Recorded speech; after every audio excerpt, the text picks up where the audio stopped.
আপোনালোক সকলোকে স্বাগতম জনাইছোঁ ডিজিটেক চেনেলৰ অন্য এটা ভিডিঅ'লৈ। আজি জানো আহক আপোনাৰ ফেচবুক প্ৰফাইলত কিদৰে ইনষ্ট্ৰীম এড অন কৰিব পাৰিব।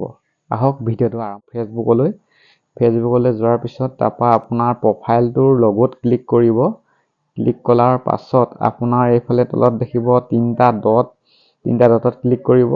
তাৰপৰা প্ৰফাইল ষ্টেটাছত ক্লিক কৰিব। ক্লিক কৰাৰ পিছত আপোনাৰ এনেকৈ আহিব। তাৰপৰা ইলিজিবল টু মনিটাইজ তাত ক্লিক কৰিব। ক্লিক কৰাৰ পিছত তাৰপৰা আপোনাৰ ইনষ্ট্ৰীম এডছ তাত ক্লিক কৰিব। ক্লিক কৰাৰ পিছত তাৰপৰা আপোনাৰ ইয়াৰ ছেটিংছ দেখিব। ছেটিংছৰ পিছত এইটো দেখিছে নহয়, ইনষ্ট্ৰীম এডছ এইটো অন কৰি থোৱা আছে। তাৰপৰা আৰু এটা ছেটিং আপোনালোকক দেখাই দিছোঁ।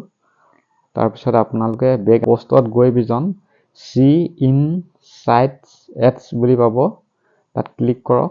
ক্লিক কৰাৰ পাছত তাৰপৰা এইফালে আপোনালোকে কাৰ চিনটো দেখিব টোটেল ইনচাইটছ বুলি, তাৰপৰা ইয়াত ক্লিক কৰক।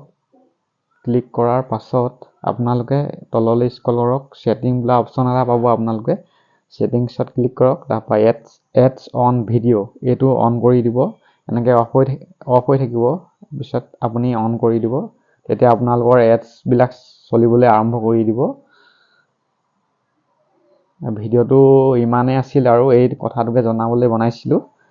আগন্তুক ভিডিঅ' এনেদৰে পাই থাকিবলৈ চেনেলটো ছাবস্ক্ৰাইব কৰি ল'ব। ধন্যবাদ।